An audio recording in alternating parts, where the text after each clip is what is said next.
De maníaco, no es paranoico, algo que me dice que no tenerte es un horror. Siento que te extraño, tengo que tratar de no esperar. Y aquí estamos en nuestra casa recibiendo a un amigo, Martín Valcorba, que es el coordinador de inclusión financiera del Ministerio de Economía y Finanzas. Me encantan los títulos. ¿Tenés un sello así?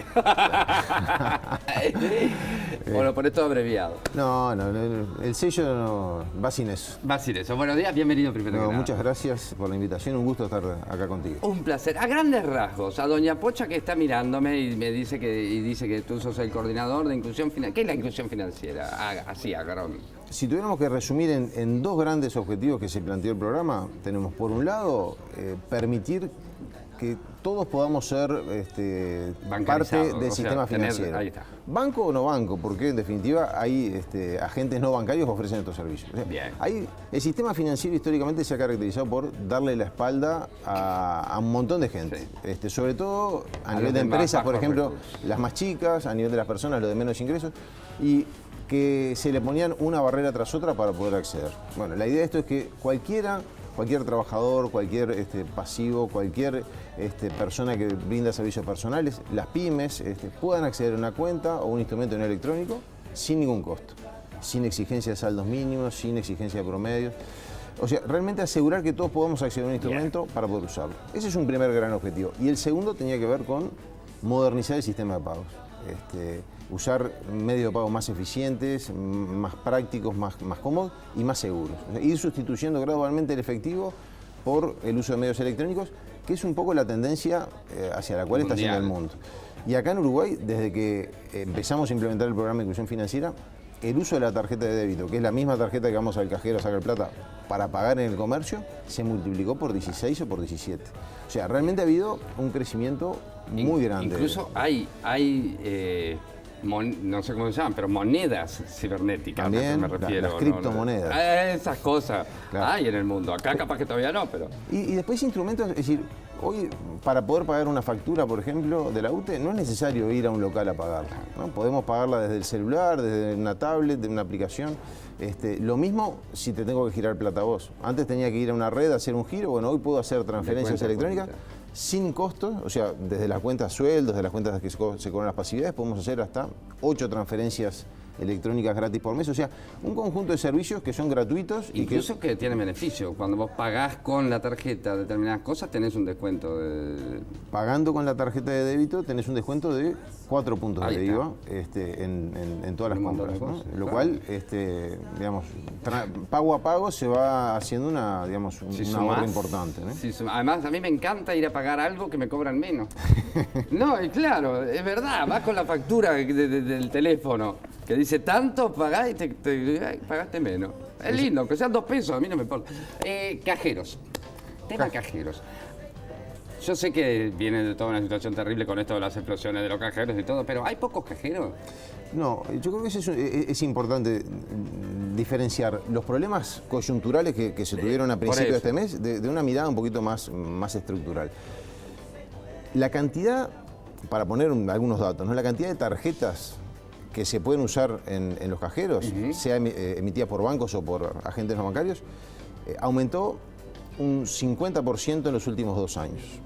Ha habido en el marco de la inclusión financiera, la incorporación de personas que antes no accedían, ha habido un crecimiento muy importante de la cantidad de personas que pueden usar un cajero.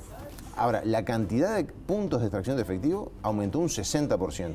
O sea que aumentó más que la gente que se incorporó. Y además, el uso de los puntos de extracción de efectivo, la cantidad de extracciones que se hacen, aumentó solo un 20%.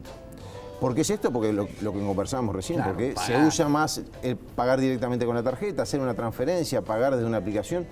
Entonces, hoy tenemos más cajeros para la cantidad de operaciones que se hacen que los que teníamos hace 2 años. Entonces, desde el punto de vista, y acá hablamos de cajeros y hablamos de puntos de extracción de efectivo, porque, por ejemplo... Los hábitats y esas cosas Los hábitats, los repagos, ahí depende de cada institución, pero, por ejemplo, el Banco República y muchos bancos privados dan la posibilidad de que uno vaya a un hábitat, a un red pagos y hacer retiros en igualdad de condiciones que un cajero, ¿no? O sea, poder sacar, por ejemplo, en el caso del Banco República, hasta 10.000 pesos de los hábitats o red pagos. Entonces, ¿qué fue lo que pasó cuando tuvimos problemas puntuales, pero con una sola red, ¿no? Acá es importante también decir que tenemos 2 grandes redes de cajeros, la del Banco República, la red Brow y la de los bancos privados. La que ha tenido dificultades es la red de los bancos privados. Redraw ha funcionado sin ninguna dificultad.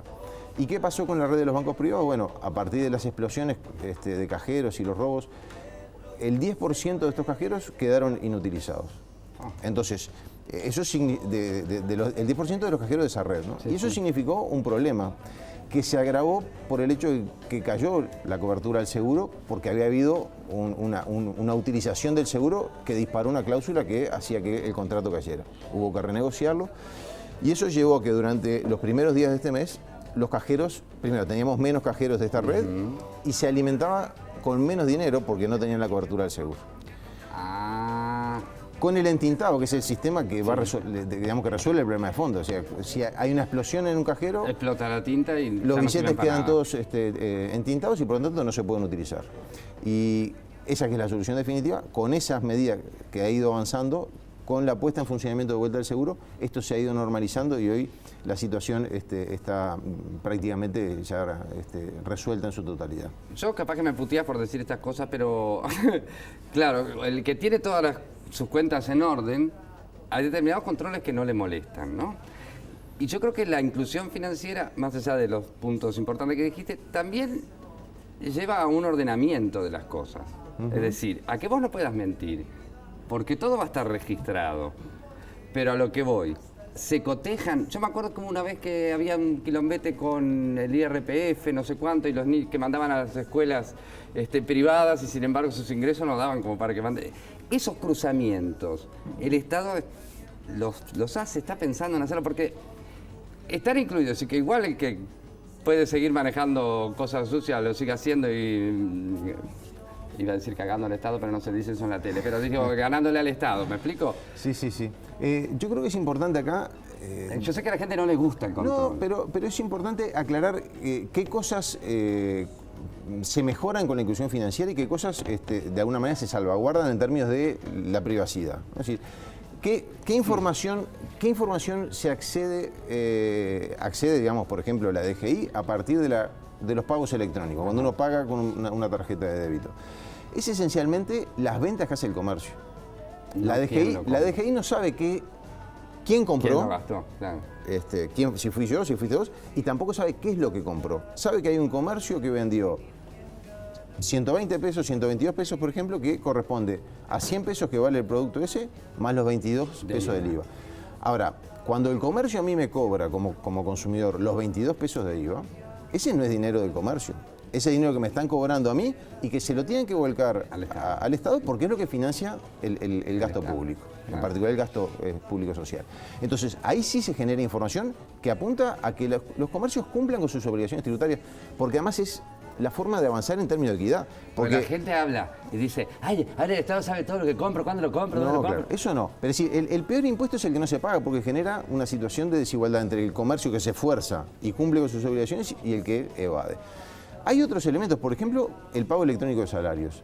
Genera información al Ministerio de Trabajo, al Banco de Previsión Social, ¿para qué?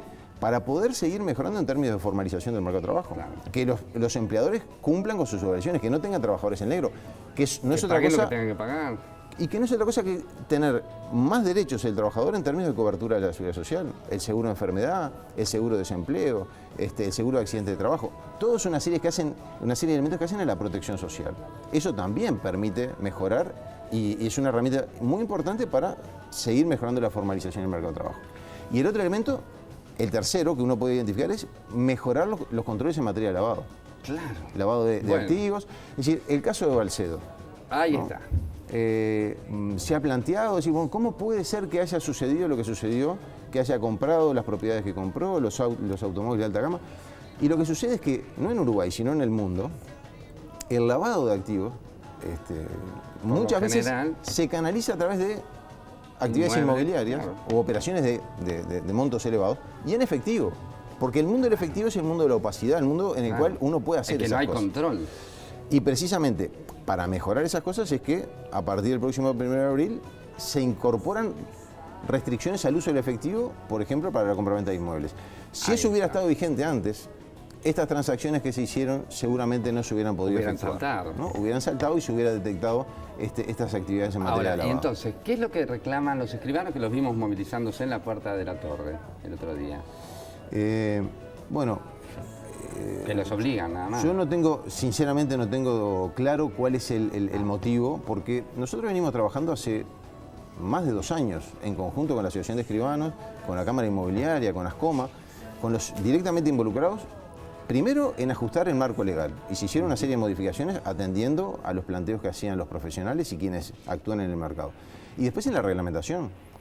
La reglamentación la trabajamos durante muchos meses, la aprobamos a mediados de diciembre del año pasado. Digamos, por ejemplo, allí no se establece que sea retroactivo.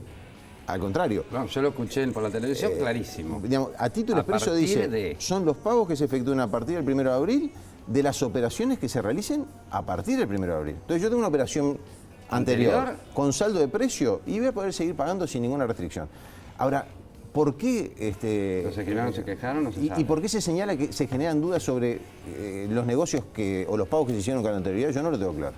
Pero lo que Mañana se lo vamos a preguntar porque mañana, señor, viene gente de los escribanos. así Pero lo que es vamos. importante es aclarar, esto no rige para atrás, no es retroactivo, rige para los pagos que vienen adelante.